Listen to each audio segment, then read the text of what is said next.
And sometimes one needs to really be soft and careful in the process of not going back, helping them figure out how to let go of this pattern no matter where it came from. Sometimes it's highly important to not go back, but to move on. And I like this, moving on, reconnecting with who they really are. What if the key to unlocking your full potential isn't about adding more, but revealing what's already there? In each episode of Magnificence, host Patricia Lindner guides you to reveal your natural brilliance, remove what's been stopping you, and reconnect to your authentic power. Join us as we explore how to access the magnificence that lives within us all. Hello and welcome to another episode of the new version of Magnificence. I am overly excited to talk about a very important topic today that is about finding yourself in a place where you feel totally stuck because this story is happening again and again, over and over again, and it feels like you are almost imprisoned in this spiral or circle of an ongoing story that could be body-wise, that could be relationship-wise, that could be in the entrepreneurial space. And I think it is worthwhile talking about that and how to really find the exit out of this space and what you can do to really improve that and change for the better. And I'm so excited that, again, Jason Croft is with me. And I am happy that you are by my side having this conversation about such a highly important topic today. Hello and welcome, Jason. Thank you so much. Happy to be here. Always fun. Great conversations. So I know that's one of the things that spawned this dynamic for the shows, because we would have these conversations, across the seas, as it were, and really, really important topics. So I love that you're getting these out in ways that can really help someone who is listening right now, but also just have an awareness. Oh, there's a way out. There's something that can be done about this. Exactly. And this topic of stuck, which is such a common word, and it feels like overused. But the strange thing is that when people talk to me, they feel like, how should I describe it? I simply feel stuck or lost. These are two words that come up very often, and they describe it that way. And that could be in any area of their lives. And as you said, it is so important to point out ways of how to really start figuring out ways of getting yourself unstuck and moving on. It's about moving on and letting go of this spiral in this old container of stuckness that keeps you small, that keeps you stressed out by an ongoing pattern or issue. Yeah, and I love that language to get you moving. I think that's the piece of all this, and I think that stuck language is so appropriate because that's how it feels. Again, in whatever area, it's just it's this feeling of just, I can't move. I can't get out of this. Here I am again, thinking the same thing, or the same circumstances are showing up. Yeah. How do I exit this? Yeah. And what comes to my mind right now when you say that is like people often feel like they are cemented in a situation that could be having to deal with their body symptoms or experiencing the same thing in their relationship over and over again, feeling mistreated, feeling unsuccessful in the entrepreneurial realm. And it is about moving on. And it is about stopping this train that goes 100 miles per hour into the wrong direction, into the direction or of... in a circle, right? Yes. It's like Exactly. There is no way out there. And it goes even faster and faster the more they complain about that, the more they share about that, because that is giving this train even more speed to really go in this circle and to get people or let people feel stuck in this space. And so there is one thing that I would love to talk about. It's really slowing the train down. Slowing that train down. That is a very important thing to unstuck yourself. And how can you do that? You can stop talking about things that often. You can stop sharing about the misery you're experiencing. And now I know what lots of people will think. How could I stop talking about the pain that I experience in my body? And I'm allowed to say that because that is another story of mine. You can. You can. That does not mean that you need to be the hero and never ever talk about things that go wrong. Yeah, and this point is really important because it's energy, right? It's energy, it's focus, it's bringing attention, whether it's something that happened in the past or it's something negative you're experiencing right now. The more you talk about it, the more like anyone who will listen talk. It's almost like you're fighting for you're fighting to keep it almost, and that seems backwards because consciously you're not. But there's a piece of, okay, what are you getting out of doing that, right? Again, taking ownership, taking control. Is there something I'm getting out of that? And maybe it's just a pattern. Again, it's that train in the circle. Maybe you're just stuck in that pattern, and it's so important to take that first step. What's that first step? Is that first step simply just kind of stop giving it so much attention? Yeah, I think that is one of the first steps. Really giving it less attention and being aware, just putting yourself in this position of observing yourself doing so. And once that happens, that might sound weird. Once you can see that from a meta perspective and you see yourself and you hear yourself talking about this issue again, and hey, Jason, I want to complain again about blah, blah, blah, then you realize, oh, I'm doing it again. And I am really making this pattern deeper and stronger and more ongoing. And I get more stuck and I contribute to that because I do that. And so this awareness point is really a big one. And also, you talked about frequency, and I really want to talk about the energetic frequency of being in despair, being in grief, anxiety, fear.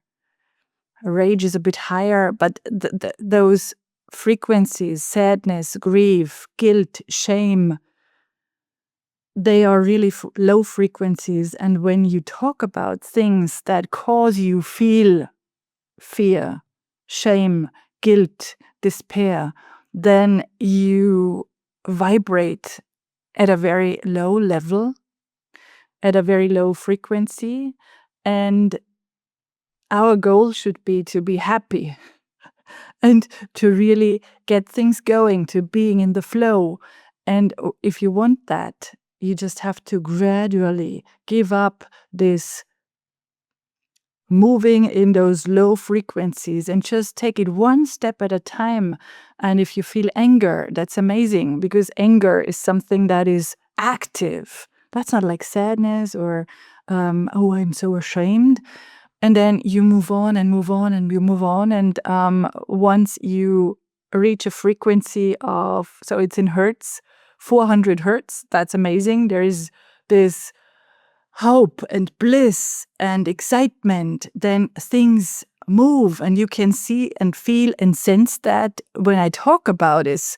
It's grief, it's sadness, it's anger, and then there's excitement, bliss, expectation. And this gets you going, that gets you out of this stuck mode. Oftentimes, you can't tell yourself just, yeah, I will stop that, and then I move higher on this frequency ladder. Sometimes it needs support, and sometimes it needs letting go of old patterns, of old stories, of old beliefs, so that you can vibrate at a higher frequency, of course. But that's the process, and it works. It's like, so if we would love to visit each other, I would need to make the first step outside of my house, then drive to the airport, and then take a plane. And it's not like this. It will take me quite some hours to visit you, Jason. And I would not complain on the plane that I'm not there yet, and would tell the pilot to turn around, because I will never ever get to Colorado. I'd trust the process. This is a gradual process to more bliss and to meeting someone, for example. I hope that was something that just pictured this process. Yeah, it's such a great analogy to of accepting that it is a process. It does Yeah. take time, and hopefully there's a hopefulness. Yeah.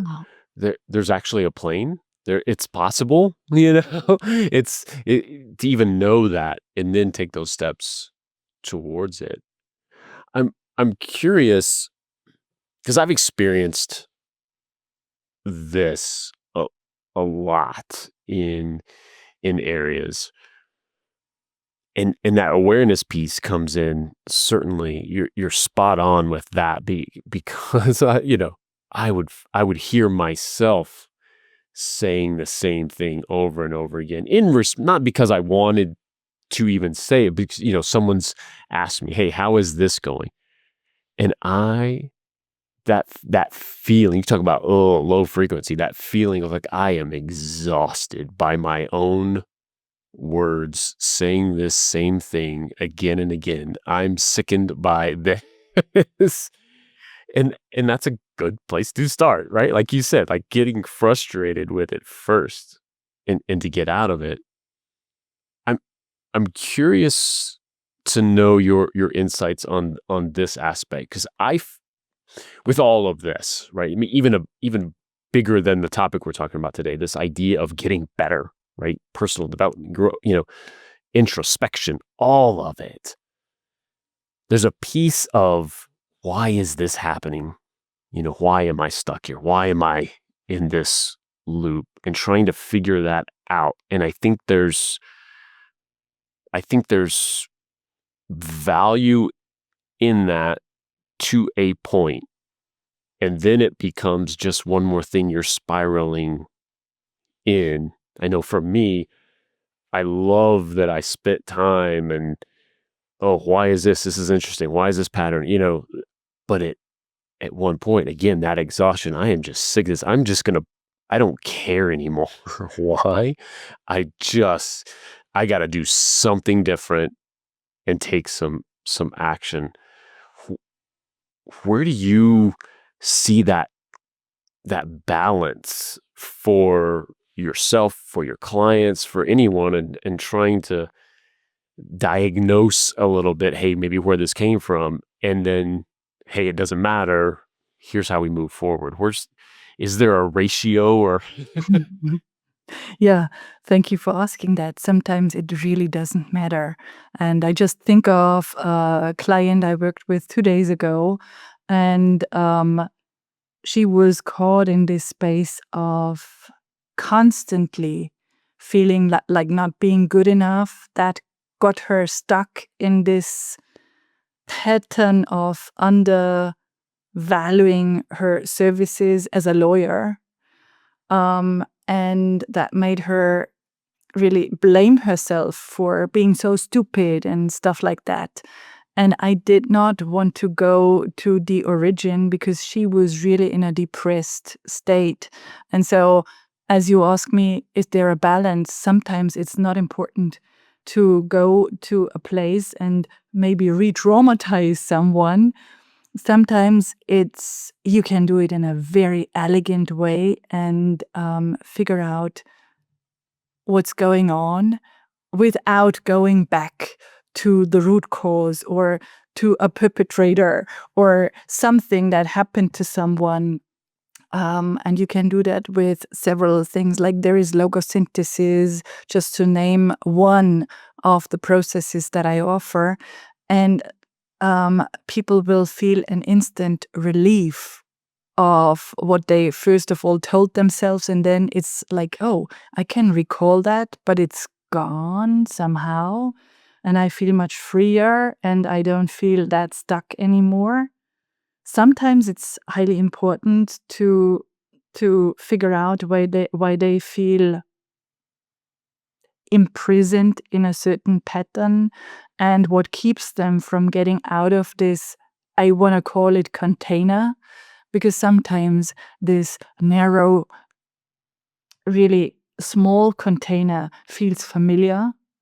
Sometimes it's like a secret code where they need to stay inside and they don't dare to step outside this box. So sometimes it's important to really figure out, what is this? Where does this come from? And how can I break free from this small, narrow container that doesn't support me anymore, that makes me feel stuck? And realize that this, I think that is highly important. Figure out that life is full of such containers that are relationships, that is a career, that is being part of a group, that is school, that is anything could be a container. And once we outgrow, we do not need to just squeeze ourselves in, but solve this pattern of why we squeeze in, why we are afraid of moving on, and then see there is always a bigger container. There is always a bigger container. And isn't it exciting to fill this bigger space with new things that feel aligned, that feel exciting? And so I point that process out, and people really love this vision or perspective of entering a bigger container, of raising their vibration and stepping into a new space, a bigger space, expanding. I don't know if this answered your question. It does. I think it's great to kind of give hope, and it is, of course, like so many things, dependent on that person. And this, I like that you brought up that example too. That sometimes it's the state they're in at that moment. Going back isn't going to get them moving forward. Sometimes they're in a place maybe that it does help, because this is something that's come up over and over again. We need to at least see the direction where this thing kind of came from, so we can maybe externalize it and see that, oh, this isn't you inherently. This came from somewhere, and you can change this. This is, you can decide that next step. Yeah, and sometimes it's like, I don't know if I can use that word ripe. Something is ripe to be seen. I don't know if this is something that I could say. Sometimes they are ready to see there is an epigenetic pattern that runs through their family lineage. Sometimes they're ready to let go of a bad story that they experienced when they were younger.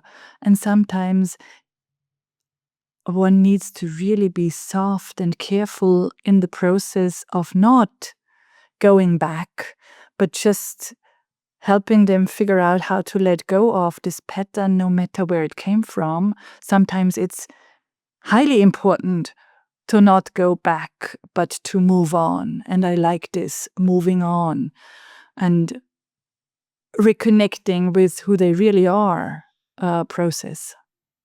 Yeah. again, moving, right? I think that motion, that energy, and that's good. Hopefully this has been good and eye-opening for folks out there.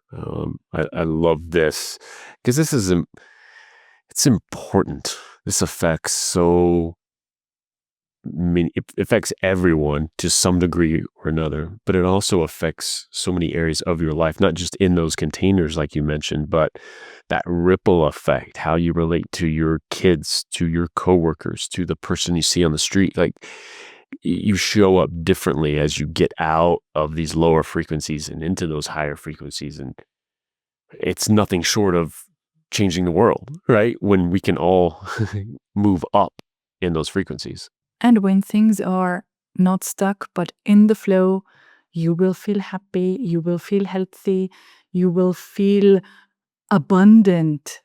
And I think that is the state that we want to achieve and want to keep.